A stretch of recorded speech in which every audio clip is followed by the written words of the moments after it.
Quelle finale pour cette dernière saison de Classroom of the Elite qui aura su nous marquer tant par son histoire que par sa nouvelle direction artistique. Franchement, les mots me manquent pour cette dernière review de la saison 4 de Classroom of the Elite. Restez bien jusqu'à la fin car j'ai des informations à vous donner. Comme d'habitude, vous le savez, la React est déjà disponible sur Twitch. Et croyez-moi que là, vraiment cette fois, vous aurez envie de la voir. Bref, lorsqu'on commence, on débute l'épisode sur ce qu'on nous a teasé lors du précédent épisode. Le fameux guet-apens en I2 avec Monsieur Shiba et le directeur Tsukishiro. Et comme Ayano Koji le dit... Dealer. Oui, ce sont des méthodes peu recommandables, surtout qu'il lui demande de le suivre, mais... pourquoi faire? Et on nous dit qu'Ayano Koji est une des rares réussites de la White Room, mais... de quoi parle-t-on? Et vous savez pas comment j'étais hype pour ce combat, vu le storytelling qu'il y a derrière. Et quand on voit ça... par la force! À 2 contre 1, les gars! Il y a de quoi crier, donc on se frotte les mains. Allez les gars, il y a la baston, regardez. C'est ici que ça se décide! Oh, pourquoi tu m'époses? Aïe, on nous a feinté! Mais vu ce qu'on a eu à la fin, ça en valait l'attente. On ne le mentionne pas forcément tout le temps, mais lorsqu'Ayano Koji dit que c'est à ce moment-là que son avenir se décide, franchement, j'ai trouvé ça beau. Car il veut vraiment rester. Mais l'histoire nous emmène vers son ancienne voisine de classe, qu'on appelle Suzune Horikita, avec un flashback intriguant. Oh K.A. Ayano Koji Kiyotaka, I2, à midi renvoi. Hein? L'incompréhension s'empare de nous. Que sommes-nous censés comprendre? Qu'Ayano Koji a laissé le message ou que quelqu'un d'autre l'a fait? Mais dans ce cas-là, qui? En tout cas, elle, Horikita, se rend en I2. Et pendant qu'on se questionne, quelqu'un vient nous fatiguer. Vraiment, tu nous fais perdre du temps là. Ibuki, il fait chaud s'il te plaît, ce n'est vraiment pas le moment pour demander à Horikita combien de points elle possède. Et pour vite s'en débarrasser, Horikita lui montre sa tablette et... bravo pour être devant elle, bravo pour l'avoir fait déguerpir, car en fait il y a un gros morceau qui est arrivé. Une petite fouine qui semble savoir des choses. Oh, comment c'est ça les gars? Oui, trop bien renseigné à mon goût, et vous remarquerez qu'Ichika est toujours aux endroits là où on ne l'attend pas. Genre c'est abusé, elle veut quoi? Et Horikita la confronte. Ah c'est elle! Oh! La fille de l'ombre en fait c'est elle! Oh. C'est elle ou c'est pas elle qui a écrit en fait? Dites rien. Oui, ne dites rien, je vais découvrir. Et honnêtement, j'ai du mal à comprendre la démarche d'Ichika d'avoir des mots aussi crus envers notre leader Horikita. Oui, ok, tu connais mieux Ayano Koji, donc quoi? Et même si j'ai les boules, elle reste tout de même perspicace dans son analyse d'Horikita. Et elle cherche à la faire douter, et je ne suis pas peu fier de la réponse de celle qu'on appelle Suzune. Oh, Ami! Elle l'a dit! Ah, ça c'est beau ça! Oh! Elle a foi en l'avenir. Que c'est beau! Et ça montre vraiment toute la maturité du personnage. Et c'est la raison pour laquelle j'aime ce personnage. Réalisme, n'est plus dans la panique, consciente de ses forces et faiblesses, et un truc qu'elle a toujours eu, du cran. Ainsi qu'une assurance qui ne la fait pas reculer face aux provocations verbales et physiques d'Ichika. Ça va stop ou quoi? Ok, allez! Montre, allez. Oh non! Elle est drôle, judo. Waouh, ça bataille fort. Et j'avoue qu'Ichika a ce petit côté la rendant drôle. Et on l'a déjà vu lorsqu'elle corrigeait Kushida. Mais la voir se battre avec Horikita qu'on sait maîtriser les arts martiaux, ça en dit long pour nous. Mais moi, il y a un truc que je n'aime pas. Comment elle parle là? Elle a déjà fait une introspection, on n'a pas besoin de toi. Je n'aime vraiment pas. Et au moment où Ichika s'apprête à donner le coup de grâce, on a une intervention digne d'un shonen de baston. Oh, Ibuki! Si quelqu'un s'attendait à ça, qu'il se déclare, que je le dise frontalement, que c'est un menteur. Je passe beaucoup de moments que vous pourrez regarder dans la React pour arriver au moment où Ibuki et celle qu'elle considère comme sa rivale font une alliance. Et c'est beau car leur relation est développée depuis très longtemps. La suite n'est pas forcément logique, mais elle fait beaucoup sens. Oh! Les gars, comme c'est pas le pic de l'épisode, on ne s'y attarde pas trop. Mais les mots d'Horikita pour Ibuki, c'est comme si elle parlait à l'ancienne version d'elle-même. Une vraie leader avec un mix de mots durs et d'encouragement qui vont permettre à Ibuki d'accepter la stratégie d'Horikita. Regardons tout ça en images. Oh, 2 contre 1! Ichika est gère, hein! Oh là là là! Oh là! Wow! Wow! Avec les démons! imbécile qui crie comme ça? Ah, c'est moi? Vous pensez que j'ai honte? Pas du tout. Quand ça bouge comme ça dans tous les sens, moi je kiffe. Et il faut saluer la perf des chicas quand même. La maîtrise qu'elle a, c'est une folie. Et la pose... Beaucoup rêveraient d'avoir du flow comme ça. Mais en face, elles diront que, attends, t'es pas la seule personnage féminin de l'œuvre, hein. Oh, qu'est-ce qui s'est passé? Oh là là! Double Laria versus Classroom of the Elite! Wow! Qu'est-ce qui s'est passé? Oui, c'est beau, mais il y a une raison. Pourquoi semblait-elle diminuer au moment de l'attaque? Demandons à la concernée. Avec qui? Avec qui? Waouh! Vous avez vu la taille de la cicatrice là? Contre qui s'est-elle battue? Elle ne veut rien dire et laisse ses aînés partir pour rejoindre Aonokoji dont on reprend le point de vue. Et je vous le dis, avec ce qu'on a eu en début d'épisode, je vais crier. Ok! On y est! Ah! Bon! Bon! Elle a gagné! C'est toi! C'est toi! Oh là là! L'esquive de malade mental, mais qu'est-ce qui se passe? Là, tu veux analyser quoi? Tu veux dire quoi? Juste, t'es là, tu regardes, tu kiffes! J'ai vu pas mal de personnes se plaindre que oh, c'est exagéré. Mais moi, dans ce cas-là, c'est la liberté que je kiffe. Quand les animateurs se font plaisir. Ok, ils driftent dans le sable. Mais on est là pour kiffer! Et j'ai aimé parce qu'en fait, ça reste quand même sobre et beau. Et les mouvements qu'il réalise dans un premier temps pour esquiver, j'ai senti vraiment de la maturité en lui, franchement. C'était trop. Et je pense que le nouveau Chara Design aide beaucoup en ce sens-là. Je le voyais, je me disais non, en fait, ça va aller pour lui. On a des adversaires de taille, très habiles malgré leur âge, et notre prota arrive à gérer, c'est fou. Sauf que lui-même est conscient que seul, ça va être compliqué. Et là, qui voit l'âge? Ah!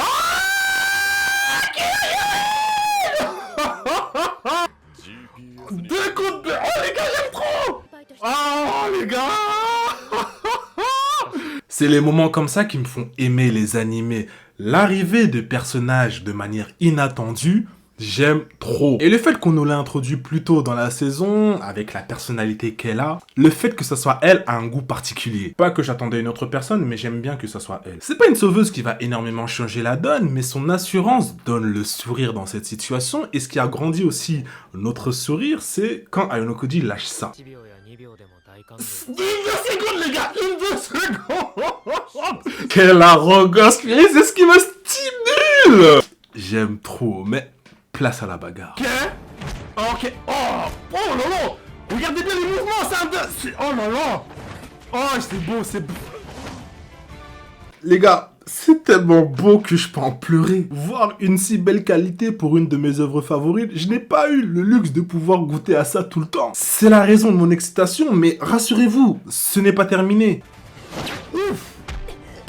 Waouh! Des bourrasques de vent! Oh là là, les gars, c'est incroyable! Oh là là, Aonokoji Satoru! Oui, regarde!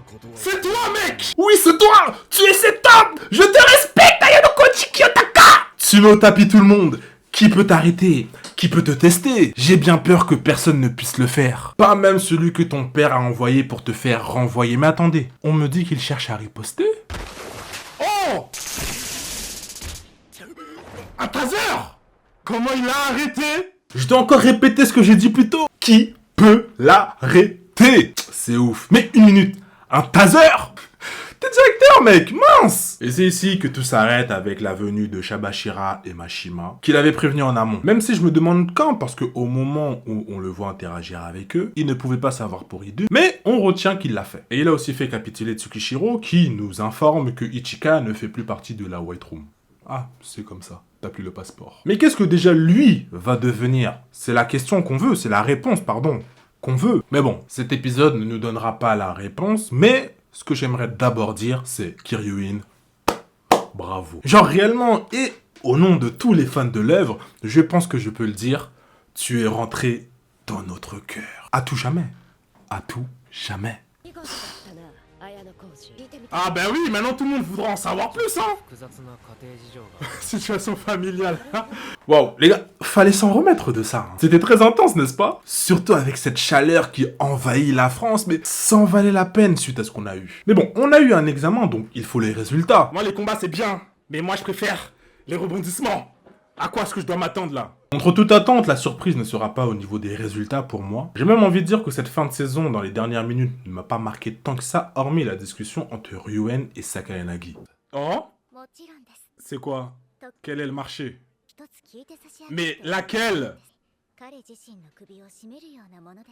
Oh? De quoi parle-t-on ici? De quoi Ryuen a-t-il besoin pour se mettre en difficulté en faisant face à Osen et ainsi demander une faveur qui, en plus, le mettrait en difficulté? Dans mon logiciel, ça ne fait pas sens. Je suppose qu'on en saura plus tard. En tout cas, Sakayanagi reste fidèle à elle-même. Sans fébrilité et au-dessus de tout le monde. Enfin, ce n'est pas très exact. Pas au-dessus d'Ayano Koji qu'elle rêve d'affronter à nouveau. Elle lui dit carrément que cet affrontement qu'il doit accepter est la dette qu'il va lui rembourser. On rappelle que le souhait de Sakayanagi existe depuis la saison 3, mais qu'ils avaient été gênés. Bref, on passe donc au résultat de l'examen. À peine quitté, qui retrouve-t-on à la 3e place? 3e position. Oh, elle a vite remonté, hein? Encore elle? Non, elle est vraiment trop forte, hein. Belle remontée, elle était 6e aux dernières nouvelles. Félicitations à elle, contrairement au pétard mouillé qui ne se trouve pas à sa place lors de l'annonce de l'examen, pour sa 2e position, j'ai nommé Miyabi Nagumo. Donc c'est Koenji le premier.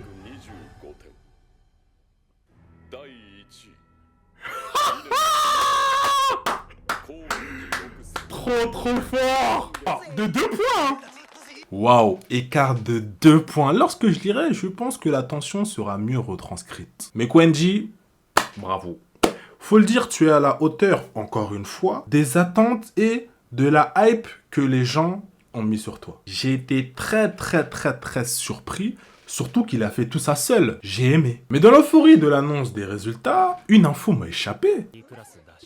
Oh, on passe en classe C, les gars. Ah ouais, la classe d'Ichinose en classe D. Oui, la classe C, les gars. Mais wow, Ichinose. En vrai, je dis ça, mais on n'a pas vraiment d'informations sur qui est devenu la classe de machin. J'en sais rien de qui Ryuen ou Ichinose est en classe D et en classe B. Mais je suppose que ma première impression était la bonne. À voir ce que ça va donner. En tout cas, j'aime bien cette fin d'épisode car on n'a pas perdu l'essence de l'œuvre qui est la compétition. Mais à côté d'une Horikita qui peut se réjouir de la tournure des événements, Ayano Koji lui dit que pour lui, rien ne changera. Il ne s'impliquera toujours pas. À voir ce que ça va donner. En tout cas, cette saison aura su nous maintenir en haleine tout le long et les promesses ont été tenues. Mais avec pas mal de sous-intrigues en suspens, on a hâte de voir ce que la suite va donner. Et pour la première fois, on n'a pas sur une fin de saison qui termine la fin d'un cycle, mais c'est plutôt le début d'un cycle. Et le fait que tout le monde regarde Ayano Koji lorsqu'il est en train de partir illustre mon point. Ok. Ah. Tout le monde le regarde, hein. Non, oh Osen Nanase. Oh Amamasa. Et après les crédits, on apprend que la saison 5 est en production et on ne peut que... C'est la fin, les gars. On l'a fait depuis le 1er avril. Je suis fier de nous. Oui, de nous parce qu'on l'a vécu ensemble. J'étais à la prod et vous étiez là pour donner de la force et pour regarder. Et franchement, sans vous, il n'y a pas de Kujo, ou plutôt d'Ayano Kujo. Merci du cœur pour votre présence et votre assiduité. Avec le travail, j'avais du mal à tenir le rythme, mais je me disais... Je pensais à vous en me disant, je ne peux pas trahir la confiance que vous m'avez accordée, donc je me dois d'être là et de répondre présent à chaque fois, et vraiment, encore une fois, merci. J'ai déjà remercié les viewers sur Twitch, mais il faut que je les fasse aussi sur YouTube. Vraiment, je tenais à remercier les anciens qui sont là depuis l'époque Classroom of the Elite TikTok, les anciens qui sont là depuis le début des reviews de la saison 3 sur YouTube, ceux qui sont là depuis les résumés du Light Novel sur YouTube, et ceux qui sont arrivés en cours de saison 4. La gratitude est énorme, soyez fiers de vous, et un peu de moi aussi, hein, bien sûr, hein, c'est important. Non, mais en tout cas, c'est la fin de la saison 4, avec une saison qui a eu des hauts moments, comme des moments un peu plus calmes, mais tout ce qu'on doit retenir de cette expérience et de ces 12 semaines qu'on a passées ensemble, c'est que Classroom of the Elite est une œuvre qui est dans notre cœur à tout jamais. N'écoutons pas les critiques, chacun ses goûts, en tout cas, nos palais savent qu'ils sont satisfaits. Franchement, il y a beaucoup de choses à dire, mais je n'aurai pas le temps. La nouvelle direction artistique, l'opening, l'ending. J'avais du mal au départ avec la nouvelle DA, mais quel choix! Je pense qu'on aura le temps de faire des tier lists à certains moments, mais en tout cas, merci beaucoup. En tout cas, j'espère que les reviews vous ont plu. Pareil pour les réacts, parce que moi, j'ai kiffé faire ça avec vous. Que du love. Vous avez dit de rester jusqu'à la fin de la vidéo, donc je vais vous faire quelques annonces. Premièrement, je n'ai pas le temps de faire un débrief de la saison en vidéo, mais rassurez-vous, on l'a fait en live. Et alors que je vous parle, la rediffusion de ce live est déjà disponible sur ma chaîne YouTube. Et je vous exhorte vraiment à la regarder, surtout les animés en ligne, parce que j'ai fait monter des personnes qui ont lu le LN et qui utilisaient bien en fait ce qui allait se passer dans la saison 5. Et également des détails qu'on a pu manquer dans la saison 4. Et vraiment, c'est une mine à informations, donc allez guetter. Deuxième annonce. Tous les mercredis à partir de 19h45, je fais des lives autour des animés et des mangas, donc vraiment je vous y attends. Ce mercredi, ça va parler de la manipulation et forcément je suis obligé de parler de notre gars Ayano Koji. Donc soyez présents. Troisième annonce, le résumé du volume 8 du light novel de Classroom of Elite est en préparation. Je prévois de le sortir fin juillet, début août et je vise une sortie complète de l'année 1 d'ici la fin 2026 avec une marge jusqu'à janvier-février. Comme ça, on pourra attaquer l'année 2 en avril si possible. Voilà, c'était la dernière review de la saison 4 de Classroom of the Elite. On n'aura plus de rendez-vous hebdomadaire, mais l'aventure de Monsieur Kujo continue. En attendant la saison 5, on aura de cesse de désirer. De mon côté, je poursuis les vidéos YouTube autour de l'univers des animés et des mangas. Et un peu de force de votre part me ferait énormément plaisir. Donc n'hésitez pas à vous abonner. On se dit à la prochaine pour de nouvelles aventures. En tout cas, pour le chapitre qu'on clôture aujourd'hui, j'aimerais vous dire merci.